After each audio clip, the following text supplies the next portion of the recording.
इस बार उत्तर प्रदेश का उपचुनाव भी काफी दिलचस्प होने वाला है क्योंकि यहां लड़ाई नाक की है।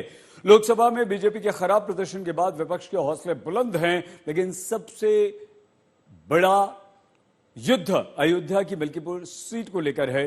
चुनाव आयोग ने मिल्कीपुर सीट की तारीख का ऐलान नहीं किया। इस सीट के पूरे खेल को समझने की आइए कोशिश करते हैं। बड़ी खबर इस समय यह आ रही है कि मिल्कीपुर सीट को लेकर एक बड़ा ऐलान हुआ है। गोरखनाथ बाबा के वकील ने ऐलान किया है और वो ऐलान ये किया है कि हम याचिका वापस लेंगे।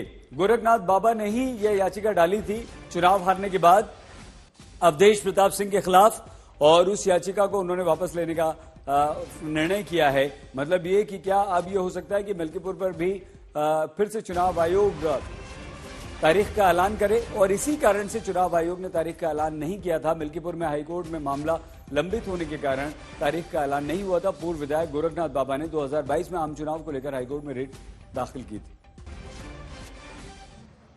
और इसलिए हमने भी याचिका को बहुत ज़्यादा प्रेस नहीं किया क्योंकि ऑलरेडी वो इन्फ्रक्चुअस हो गई थी। लेकिन चूंकि मामला पेंडिंग है, मामले में माननीय न्यायालय संज्ञान ले चुका है, इसलिए आज चुनाव का जब घोषणा हुई तो मिल्कीपुर विधानसभा में घोषणा नहीं हुई। हालांकि हम 1-2 दिन में इसमें पिटीशन को विड्रॉ करेंगे और विड्रॉ करके उसके बाद इलेक्शन कमीशन को भी इन्फॉर्म कर देंगे।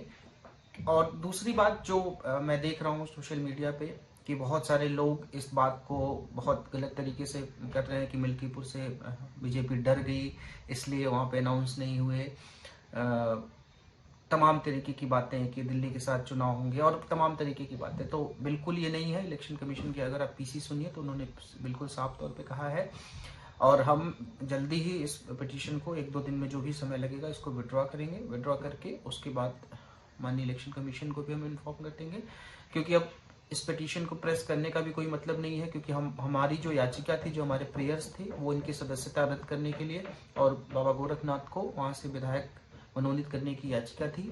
हालांकि अब वो ऑलरेडी वहाँ पे विधायक नहीं है, वो सांसद बन चुके हैं, उन्होंने इस्तीफा दे दिया है विधायक पद से, तो इसको प्रेस करने का कोई मतलब नहीं है और वहाँ पे चुनाव भी होने चाहिए। ये बात मुझे लगा कि आपके संज्ञान में आना चाहिए, इसलिए मैं ये बात बता रहा हूँ। धन्यवाद। जय हिंद। तो मिल्कीपुर में हाईकोर्ट में मामला लंबित होने के कारण से तारीख का ऐलान नहीं हुआ। पूर्व विधायक गोरखनाथ बाबा ने 2022 आम चुनाव को लेकर हाईकोर्ट में रिट याचिका दाखिल कर रखी थी, और 2022 विधानसभा चुनाव में हारने के बाद गोरखनाथ बाबा ने अवधेश प्रसाद के चुनाव जीतने को लेकर ये रिट याचिका दायर की थी। दरअसल अवधेश प्रसाद ने नॉमिनेशन के समय जो हलफनामा दाखिल किया था उसकी डेट एक्सपायर हो चुकी थी, खत्म हो चुकी। नियम है नोटरी की डेट तो नॉमिनेशन कैंसिल कर दिया जाता है। कई प्रत्याशियों के पर्चे पहले भी रद्द हो चुके हैं, जिसे लेकर मामला कोर्ट में चल रहा है। मिल्कीपुर सीट को लेकर चुनाव में अयोध्या मंदिर से जोड़कर देखना जा रहा था, वो कोशिश भी की जा रही थी, और यही कारण है कि योगी आदित्यनाथ से लेकर अखिलेश तक ने पूरा अपना जोर लगा लिया था। एसपी ने अवधेश के बेटे को मिल्कीपुर से उम्मीदवार बनाया है। वहीं योगी आदित्यनाथ लोकसभा चुनाव के बाद मिल्कीपुर में 4 दौरे कर चुके हैं, और इसीलिए मिल्कीपुर सीट जो है वो बीजेपी के लिए नाक की सीट बताई जा रही है। क्यों नहीं हो रहा है पूछना है तो चुनाव आयोग से ये सवाल आपको आज मुझे लगता है कि जब मुख्य चुनाव आयुक्त प्रेस कॉन्फ्रेंस कर रहे थे तो उनसे सवाल पूछा जाना चाहिए कि क्यों नहीं हो रहा है। क्या भाजपा हार के डर से वहां चुनाव नहीं करवा रही है? अगर आप 9 सीटों पर उपचुनाव का ऐलान कर रहे हैं तो 10वीं छोड़ क्यों दे रहे हैं? कारण क्या है? ये तो मुख्य चुनाव आयोग तो बताएंगे ना। बाकी इंडिया गठबंधन वहां के लिए भी तैयार है, इंडिया गठबंधन उपचुनाव के लिए तैयार है। उत्तर प्रदेश में भारतीय जनता पार्टी की सरकार और केंद्र की सरकार क्या डर गई है? जो अयोध्या के अवधेश के राज में मिल्कीपुर में चुनाव नहीं करा रही है।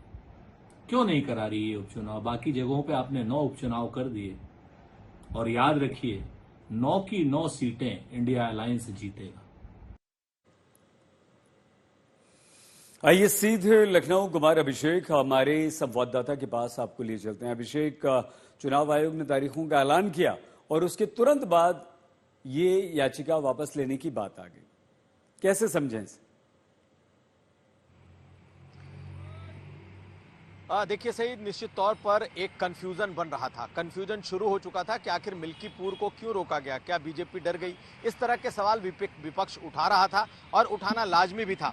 इसीलिए देखें कि आनन फानन में गोरखनाथ बाबा की तरफ से जिन्होंने याचिका दायर की थी, वकील साहब रुद्र प्रताप सिंह खुद सामने आए और उन्होंने कहा कि हम 1-2 दिन में इसे वापस ले रहे हैं, क्योंकि जो मुद्दा था वो खत्म हो गया। देखिए, दरअसल मुद्दा यही था कि 2022 के विधानसभा चुनाव में गोरखनाथ हार गए थे और अवधेश प्रसाद जीते थे, लेकिन जो हलफनामा उन्होंने दिया था, जिस वकील ने नोटरी किया था, जो वकील ने बनाया था, वो उसका जो लाइसेंस था दरअसल वो लाइसेंस लैप्स कर गया था। इसलिए कहा गया कि ये इसी को लेकर के उन्होंने दायर किया था कि ये अवैध है, फर्जी हलफनामा है।